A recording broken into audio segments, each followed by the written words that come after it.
Welcome students. The interpreter of Maladies part 7. It is not the type of thing one assumes, Mr. Kapasi replied slowly. He put the tin of lotus oil bomb back in his pocket. Mrs. Das asked Mr. Kapasi, "Do you understand what I said?" What she said is not the type of thing one assumes, Kapasi replied. He put the bomb in his pocket. No, of course not. And no one knows, of course.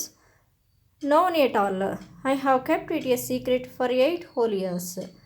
She she looked at Mr. Kapasi, tilting her chin as if to gain a fresh perspective. But now I have told you.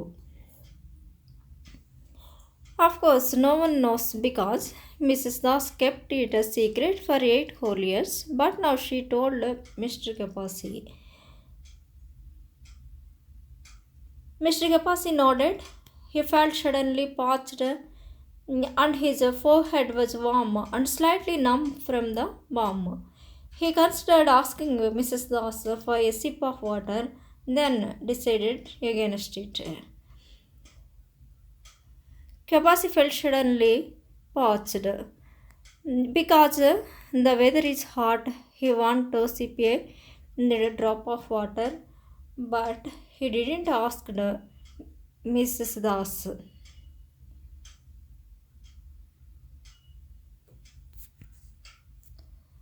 We met when we were very young, she said. She reached into her straw bag in searching for something, then pulled out a packet of puffed rice. Want some? No, thank you. She put a fistful in her mouth, sank into the seat a little, and looked away from Mr. Kapasi out the window of her side of the car. We married when we were still in college. We were in high school when he proposed. We went to the same college, of course. Back then we couldn't stand the thought of being separated. Not for a day, not for a minute. Our parents were best friends who lived in the same town.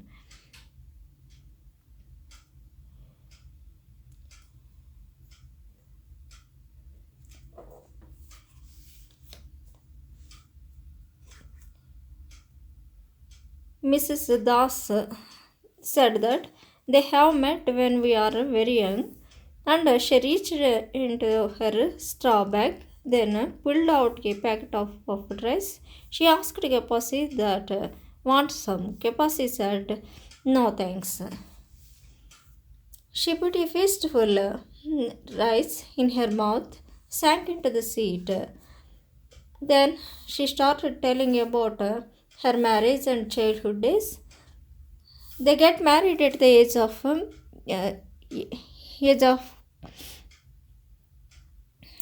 age of college days. In high school, he proposed.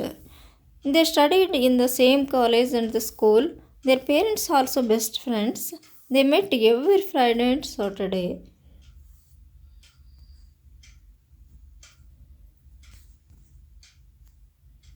The entire life, I saw him every weekend, either at our house or their house. We were sent upstairs to play together while our parents joked about our marriage. Imagine, they never caught us at anything. Though, in a way, I think it was all more of a lazy setup. The things we did those Friday and Saturday nights while our parents sat downstairs drinking tea. I could tell you stories, Mr. Kapasi. As a result of spending all her time in college with Raj, she continued she didn't make many close friends. There was no one to confide in about him at the end of the difficult day or to share a passing thought or a worry. Her parents now lived on the other side of the world, but she had never been very close to them. Anyway,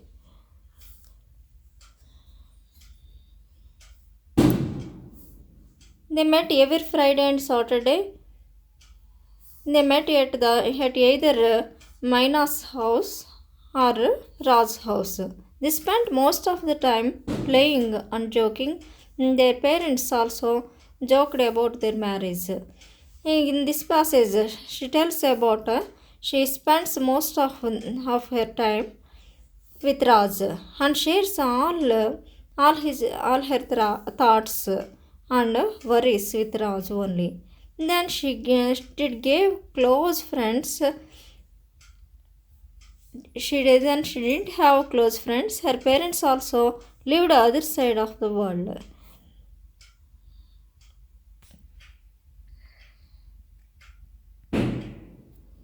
After marrying so young, she was overwhelmed by it all.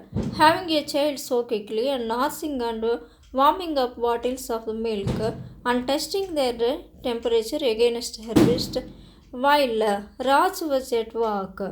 Dressed in sweaters and corduroy pants, teaching his students about rocks and dinosaurs. Raj never looked cross or hurried or plump as she had become after the first baby. She married at young age, having a child quickly, nursing and warming up bottles of milk and testing their temperature. She, de- she declined She declined invitations from college girlfriends. Finally, they stopped calling her. She spent all the time with Bobby. Raj didn't mind when he comes from home teaching and watching television and bouncing Ronnie on his knees.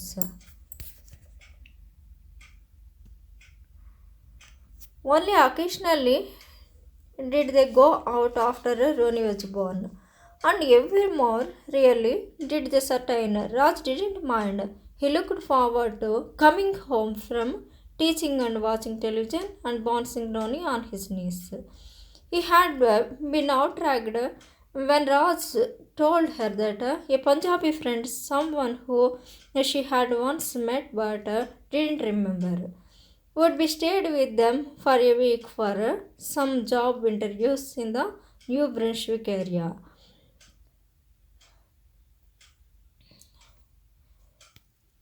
Mrs. Das got angry when Raj said that his Punjabi friend stay at their house for 1 week. He have some job interviews.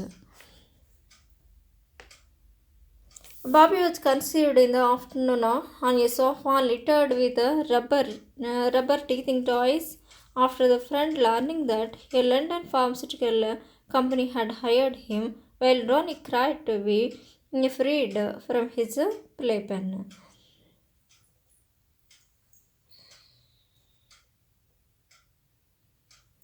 In this passage, it tells about her illegal contact with Mr. Das' friend. Actually, he is the father of Bobby, who came to Mr. Das' house for 1 week to face an interview.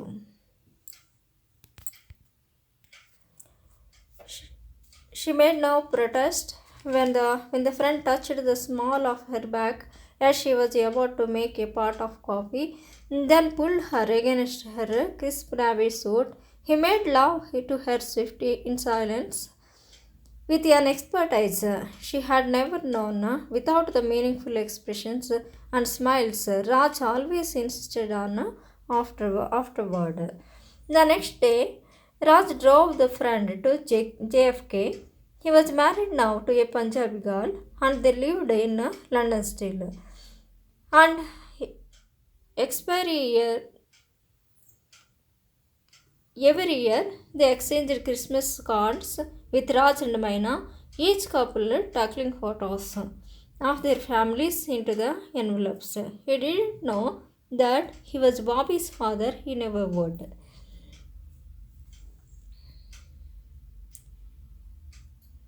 The next morning, Raj drove him to JFK. Now he married a Punjabi girl and they lived in London, but he didn't know Bobby is his son. Thank you.